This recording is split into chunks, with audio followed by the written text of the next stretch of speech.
Here's a girl. This is Sally. She finds a job in her home country, Indonesia. The employment agency asks Sally to give her passport over to them.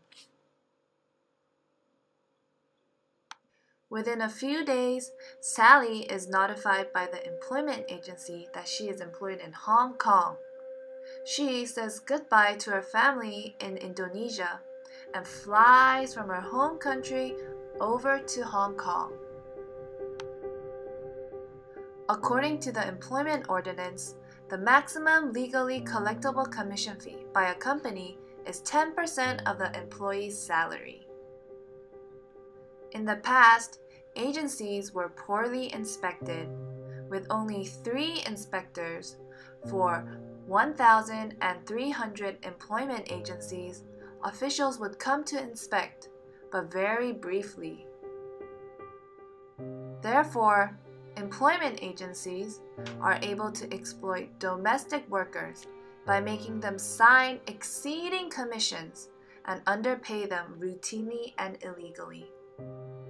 Although the transparency of companies' illegal acts has improved, some employment agencies shift their target to foreign domestic helpers' training fees. The fees usually consists of training on language and housework, and the payment is legally allowed. However, this is a big problem. There are no specific regulations or limits on how much an agency can charge on training fees. Thus, it is very hard for inspectors to trace the exact components and costs of training programs provided by the agencies. There are 2 cases when contracts are terminated or renewed. Taking the example of Indonesia, the Indonesian government requires employment contracts to be endorsed by the employment agency when finding a new employer. The Indonesian agencies in practice charges relatively little and reasonable fees for this required service. However, this requirement is not fully regulated in Hong Kong, in which the agencies in Hong Kong use as an advantage to overcharge foreign domestic helpers. As there is no paper trail, it is difficult for foreign domestic helpers to prove that they have been overcharged. Thus, even if they can, the Hong Kong agency avoids liability by falsely claiming that the fees were charged by the Indonesian agency.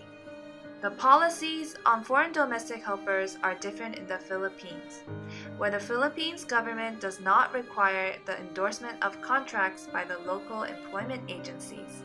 Furthermore, foreign domestic helpers from the Philippines are able to have contracts with employers independently by applying to the Philippine consulate themselves. Therefore, this problem is less prevalent within the Philippine domestic helpers than with Indonesian domestic helpers. Lastly, in some cases, agencies will take foreign domestic helpers to money-lending companies to help them borrow the money as a personal loan to get the training fees. This is mostly because foreign domestic helpers cannot afford those fees with their own money. However, the money that the foreign domestic helpers borrow goes directly to the employment agencies, even though the money is classified as a personal loan.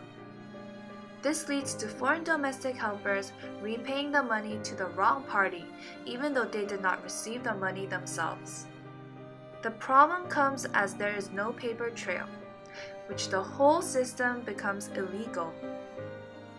Without transaction record of money transfer, the employment agency in Hong Kong can simply argue for impunity, that the money is not received as the money is foreign domestic helpers' personal loan, whereas the money eventually falls into the agency's hand.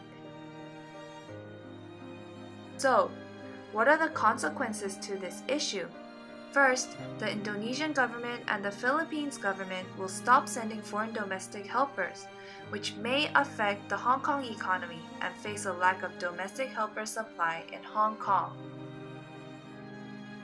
Secondly, Hong Kong's image may be affected and poorly damaged.